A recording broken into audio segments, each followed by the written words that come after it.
Isso, vamos começar com o Palmeiras então, porque a torcida respirou aliviada assim que o árbitro apitou. Por quê? Ano passado o Palmeiras goleou o Sporting Cristal na fase de grupos, mesmo a fase de grupos na Libertadores, mas dessa vez a história não foi bem assim. O Palmeiras sofreu, Gustavinho, mais do que eu esperava para conquistar esses 3 pontos, com direito a pênalti, um pouco, não sei se polêmico, mas teve gente que achou que foi, teve gente que achou que não. Para mim, se o juiz deu, tá tudo certo, mas teve que ser com pênalti para o Palmeiras conseguir furar a retranca do Sporting.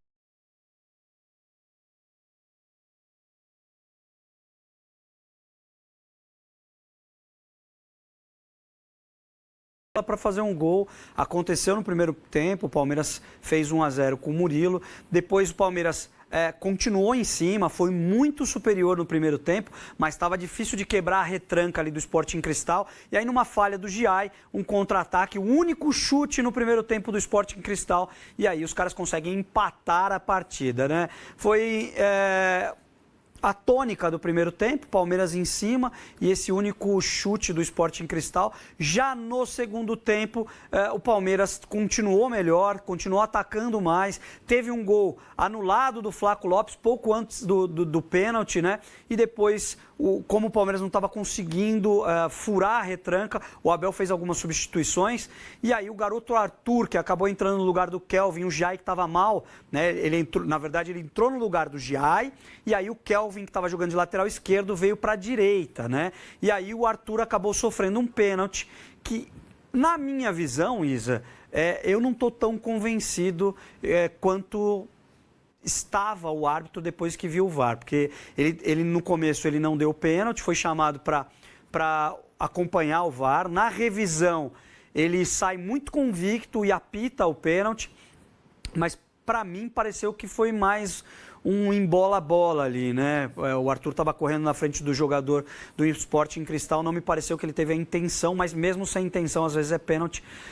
E aí, o Flaco Lopes bateu, não bateu tão bem, né? A Isa, você estava até falando isso fora do ar, ele não bateu tão bem, o goleiro quase pegou a bola, e aí o Palmeiras acaba chegando ao segundo gol, venceu apertado, mas olha, o Sporting Cristal só conseguiu assustar o Palmeiras mesmo no finalzinho, já nos acréscimos ali. O Carlos Miguel acabou fazendo uma grande defesa, e o importante para o torcedor palmeirense, sem dúvida nenhuma, Isa, era vencer isso aí para poder chegar nas primeiras colocações do grupo. Porque até então só tinha um empate, né? Exatamente, foi um pênalti à la Brasileirão, né? A gente não vê muito esse pênalti em edições de Libertadores. Exatamente, os juízes deixam o jogo correr, né? Deixam o jogo andar, e às vezes a gente percebe, né, em muitos jogos de Libertadores, que são jogos que tem um pouquinho mais de agressividade ali, né? Não digo de porradaria, né? Mas sim dos caras travarem um pouco mais o jogo, de segurarem mais com faltas, né?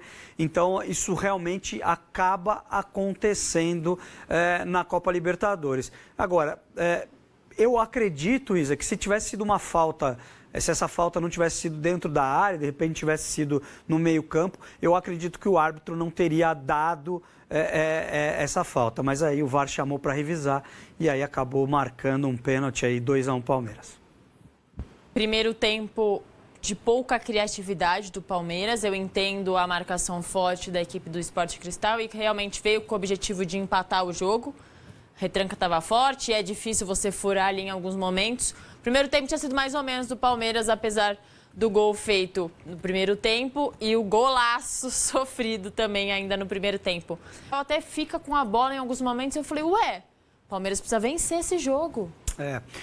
Deixou um pouco a bola no Sporting Cristal para ver se o Sporting Cristal na saída falhava, né? Porque o Sporting Cristal, o tempo inteiro os peruanos estavam para trás da linha do meio de campo. Então, claro, fica muito difícil. A gente viu também que o Palmeiras teve muita dificuldade no jogo contra o Corinthians, que mesmo com 2, também teve essa dificuldade de criação, principalmente porque estava sem o Arias. Nesta partida, tinha o Arias, tinha o Alan, e esses são os jogadores, quando a situação aperta, tá complicado de quebrar essas linhas, tem que dar bola no Arias e tem que dar bola no Alan, porque são jogadores que conseguem, que tem esse X1, que é 1 contra 1, o cara vai, faz o drible, rabisca, corta, consegue chutar no gol. Então, o Palmeiras às vezes falta usar um pouco mais esses pontas, porque com eles consegue desafogar ali o meio e consegue de repente chegar num gol.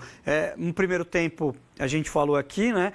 O Palmeiras realmente estava difícil de quebrar essas linhas, tanto é que o gol acabou saindo com o Murilo, né? Um zagueiro alto ali fazendo o gol, e no segundo tempo conseguiu fazer o gol de pênalti, mas quando tá difícil, tem que dar bola para quem sabe, né, Isa? Que é justamente esses caras que têm a qualidade de drible, né? Têm a qualidade de passe, conseguem antever a jogada.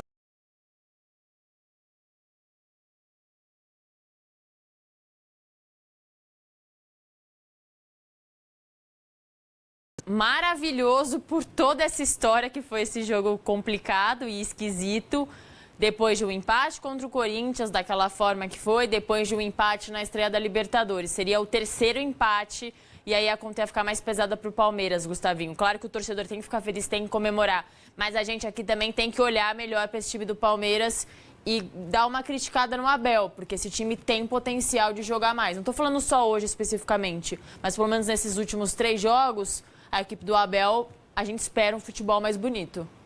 É verdade. Já contra o Corinthians, a gente precisa entender que nesse empate com o Corinthians, o Palmeiras estava sem alguns dos seus principais jogadores, né? 2 deles eu cito aqui, é o Vitor Roque, claro, e o John Arias, que fazem muita falta ali. A gente sabe que tanto o Flaco se entrosou muito bem com o Arias e também é muito bem entrosado com o Vitor Roque, né? Inclusive a dupla o ano passado foi responsável aí por mais de 50% dos gols do Palmeiras no ano passado. Então, é claro que o time sente muito a falta do Vitor Roque.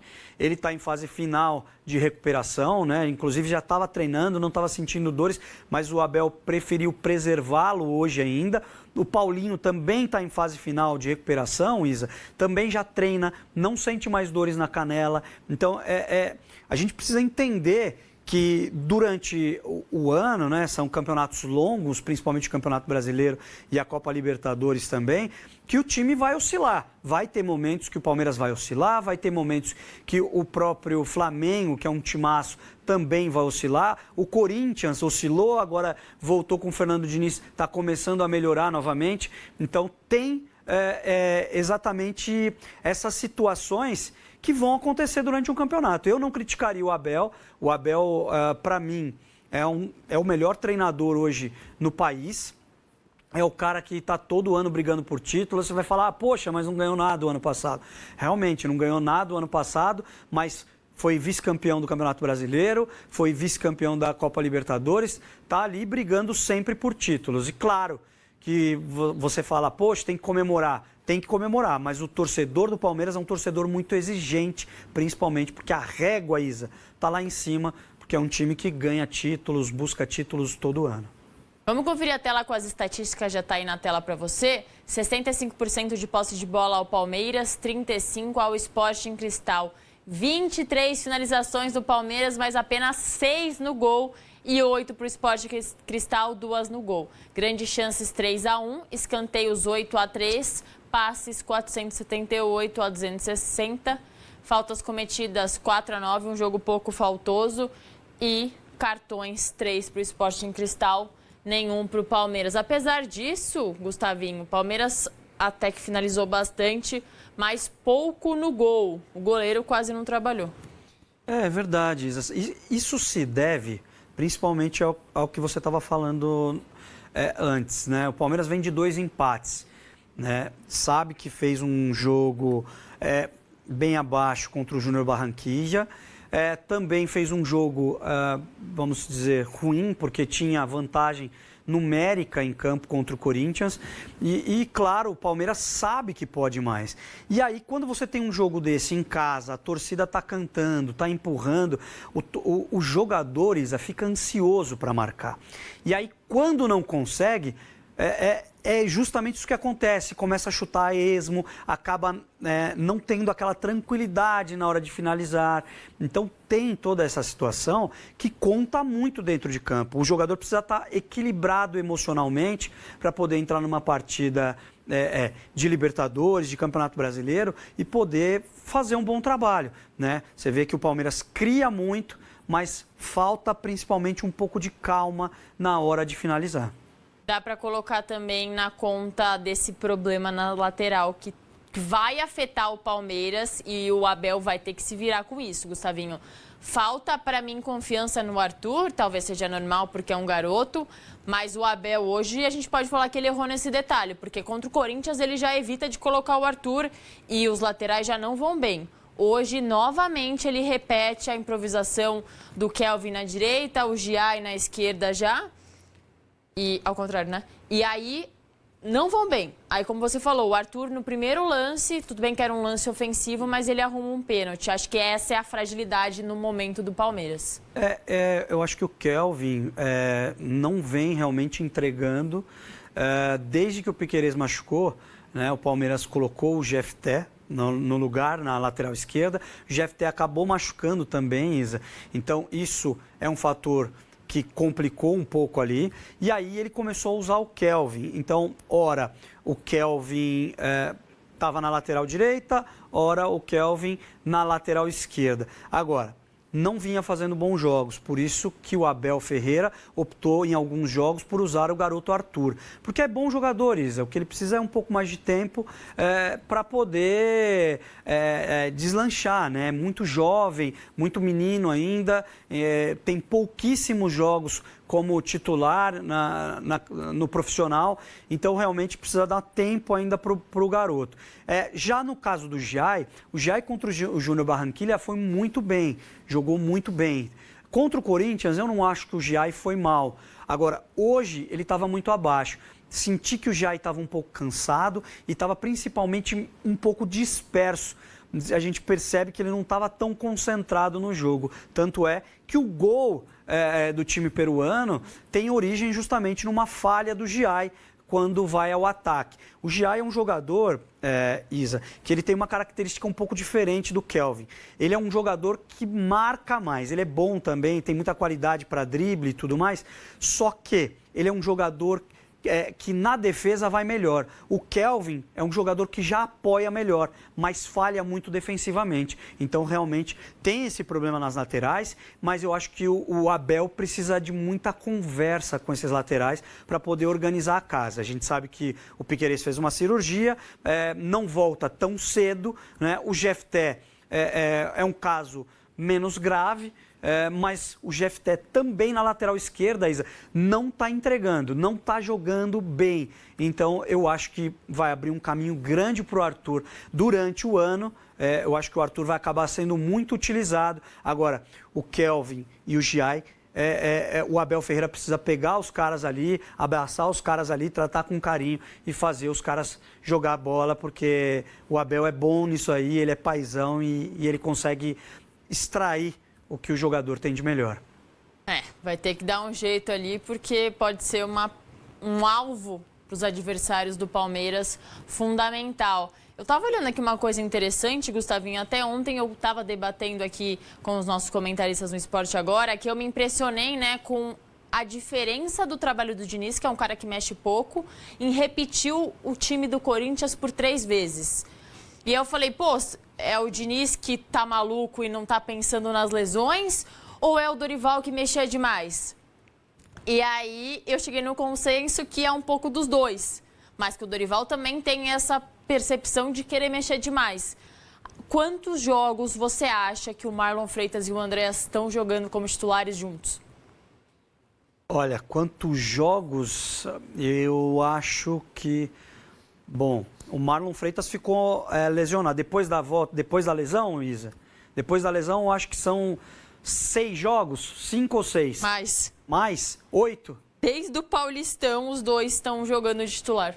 É porque o Marlon Freitas voltou de lesão não tem tanto tempo, né? Ele teve uma lesão, ficou uns dias afastado, mas realmente... Não, mas tá jogando, jogou contra o São Paulo. Eu tô fazendo um levantamento aqui, eles estão jogando como dupla titular há muito tempo, é impressionante. Claro que eles, às vezes o Abel troca no segundo tempo ou faz como fez nesse jogo, adiciona o Evangelista no meio campo. Mas é impressionante o poder que os dois principalmente têm de ter uma sequência longa no Palmeiras e não precisa se desgastar, não precisa controlar por controle de carga. O Abel ele até troca, né? O Marlon Freitas e geralmente é essa substituição no segundo tempo. No segundo tempo, que quando ele coloca o Evangelista. Isso por si só, Isa, já dá um descanso para o jogador, né? Para você pensar no jogador jogando os 90 minutos, quando ele tira e preserva o jogador 45 minutos, ele já teoricamente está dando um descanso aí para o atleta. Agora, o Marlon Freitas é um jogador diferenciado, Isa, por quê? É um jogador muito forte fisicamente, é um jogador que corre o jogo inteiro, é um jogador que entrega muito, tem bom passe. Inclusive, quando o Marlon Freitas foi contratado, ele foi contratado para ser titular do Palmeiras. O Andrés Pereira é o mesmo caso, o mesmíssimo caso. Foi uma contratação até um pouco... O Palmeiras teve até um pouco de dificuldade para trazer o Andrés Pereira, porque realmente o time dele não queria vendê-lo, né? Então, enfim, ele estava jogando, era titular absoluto lá na Inglaterra.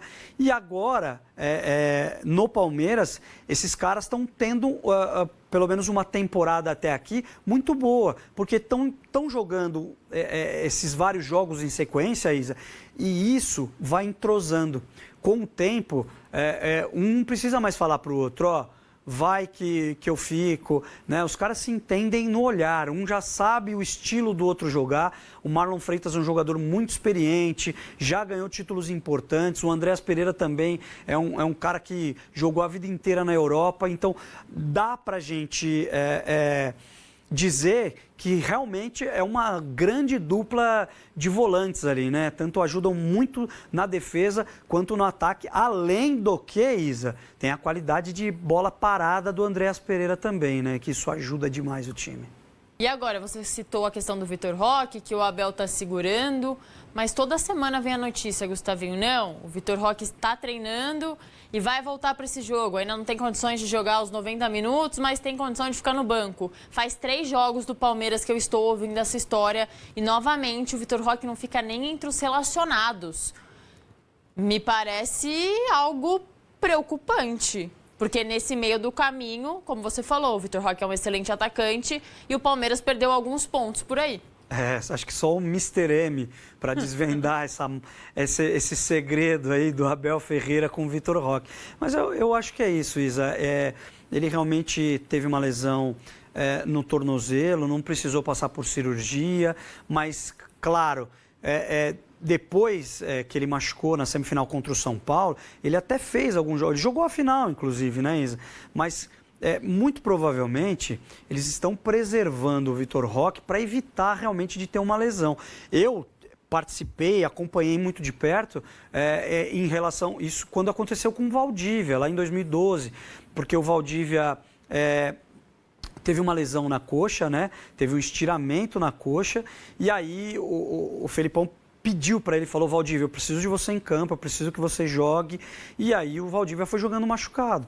Quando foi ver, aconteceu uma fibrose. E aí o cara jogava um jogo sim, um jogo não. Teve que trazer, fez como o Memphis na época, trouxe um fisioterapeuta da seleção chilena para poder acompanhá-lo, para poder fazer ele jogar, porque ele não conseguia mais jogar. E é claro que o Abel entende isso, né? Pelas informações que eu recebi, que eu tenho, o Vitor Roque não sente dores, está treinando normalmente, mas eu acho, hoje, o departamento médico do Palmeiras tem vários equipamentos tecnológicos que são capazes de antever uma lesão, né? Sabe ali, aquele músculo, aquele ligamento tá um pouquinho com uma carga, pode lesionar. Então, é exatamente isso que está acontecendo. O departamento médico, junto com a comissão técnica, está segurando o Vitor Roque para ele entrar 100%. Não adianta entrar 75%, 50%,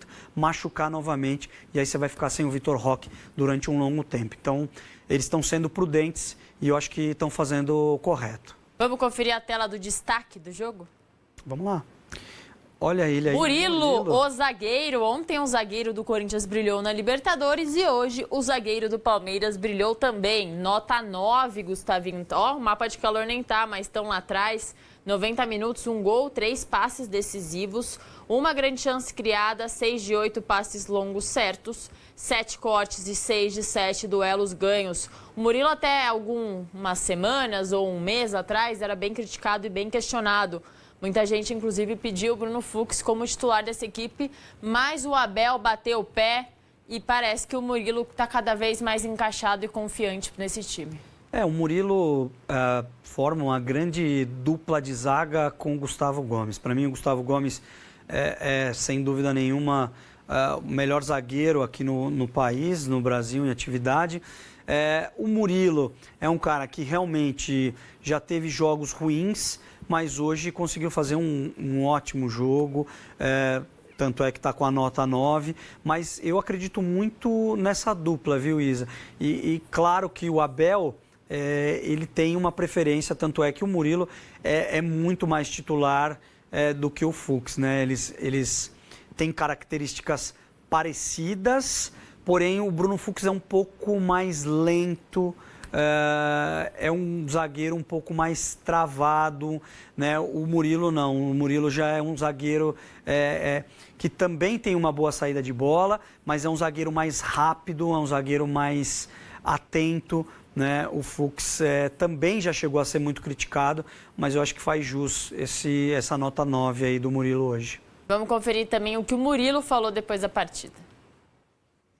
O jogo foi mais enroscado do que era de se imaginar. A gente sabe da dificuldade, a gente tem que trabalhar até para ser esse o jogo mais difícil. Libertadores são jogos difíceis.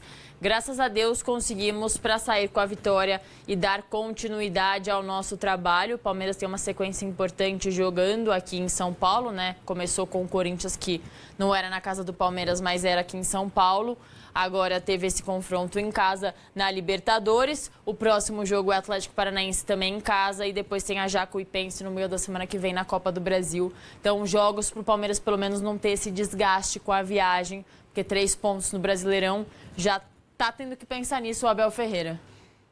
Realmente ajuda, né? Você jogar em casa ajuda, não ter que pegar avião, voar, enfim, isso acaba desgastando também os jogadores, Isa. Agora, o Abel muito provavelmente deve ir com força máxima para esse jogo contra o Atlético Paranaense, já com a Jacuipense deve colocar um time mais alternativo, né? Claro, a gente, quando pensa em Copa do Brasil, claro que tem times que teoricamente são mais fracos, é normal isso do campeonato. A gente tem clubes do Brasil inteiro, né? Um campeonato para mim um campeonato mais democrático que a gente tem aqui.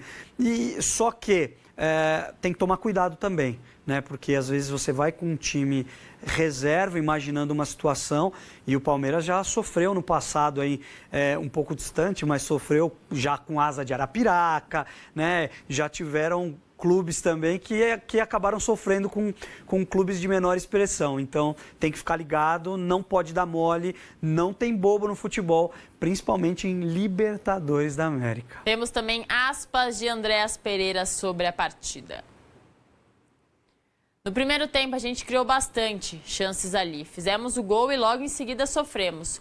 O mérito deles também é saber que eles têm muita qualidade. Acertamos o chute de longe e depois de um tempo a gente sabia que ia sobrar mais um espaço ainda e que a gente conseguia aproveitar. Tentamos finalizar o jogo o mais rápido possível, mas hoje não deu. Deu em bolas paradas e deu em bola aérea, que tem sido a fortaleza desse Palmeiras. Você vê que não é só a fortaleza do Palmeiras. Ontem você falou aí do zagueiro do Corinthians, né? Gustavo Henrique, que brilhou ontem na partida de Libertadores também. Tem sido uma arma para os clubes brasileiros, Isa, porque, enfim, é muito difícil jogar uma Copa Libertadores da América. É muito difícil você jogar uma Sul-Americana. Tanto é que você falou, um número baixo de faltas, mas você vê que os peruanos fizeram 9 faltas na partida, né? Já não é um número tão pequenininho assim.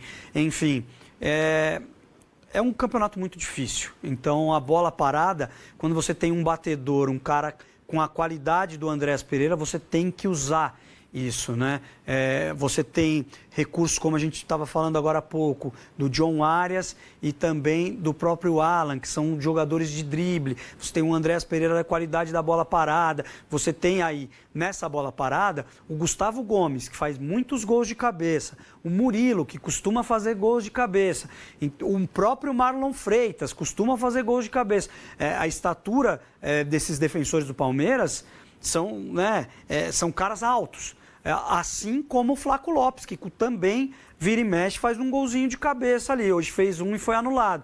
Então, é lógico que quando está tudo atravancado ali, está tudo travado e você não consegue fazer, o chuveirinho, a bola aérea, vira um recurso, uma arma, quando você não consegue passar pela defesa adversária. Só para complementar, o Abel falou sobre a situação do Vitor Roque agora há pouco.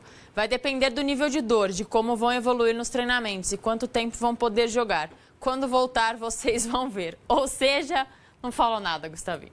A vaca a gente vai ver. Ainda bem, né?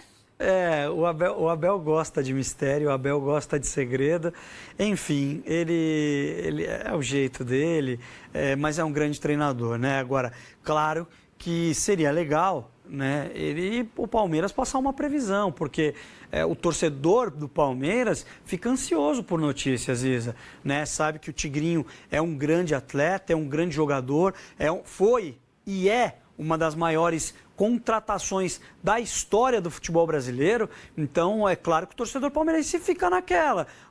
E aí, quando é que o cara entra em campo? E aí, quando é que o cara volta a fazer gol? Então, todo mundo quer saber. É a mesma situação do Paulinho, né, Isa? Você vê, o Palmeiras fez grandes contratações. Andréas Pereira, Paulinho, Vitor Roque. Só nesses 3 jogadores aí gastou 500 milhões de reais. Então, o torcedor palmeirense tem o direito de saber, seu Abel Ferreira. Conta pra gente quando ele volta. Vamos conferir a situação desse grupo F da Libertadores. Palmeiras garantiu pontos importantes nessa briga, porque olha, Tava pontinho difícil. hoje não ia complicar a classificação, mas ia complicar ali o primeiro lugar do grupo. O Palmeiras agora assumiu a liderança, tem 4 pontos.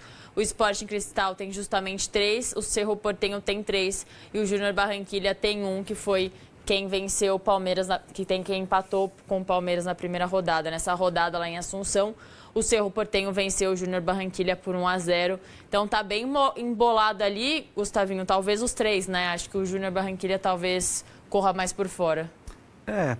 O time do Júnior Barranquilla é um time muito forte fisicamente, né? São jogadores muito altos. Você vê que foi exatamente a mesma tônica, um jogo muito truncado. Só que o Júnior Barranquilla tem jogadores mais fortes, jogadores mais físicos do que o Sporting Cristal. Então, é claro que é um time que pode surpreender. A gente está na segunda rodada ainda da fase de grupos. Tem muito jogo, lembrando que são jogos de ida e volta, né? Então, joga em casa contra o adversário, depois o adversário joga na casa dele. Então, eu acredito ainda que o Júnior Barranquilla possa virar. Palmeiras vai pegar o Cerro Porteño, é o próximo adversário. Eu acho que é um adversário que também vai dar um trabalho para o Palmeiras, mas analisando esse grupo F, não é um grupo tão difícil para o Palmeiras. A gente espera que o Palmeiras passe aí em primeiro com uma certa tranquilidade que ainda não chegou, mas acho que chegará para o torcedor do Palmeiras. Vamos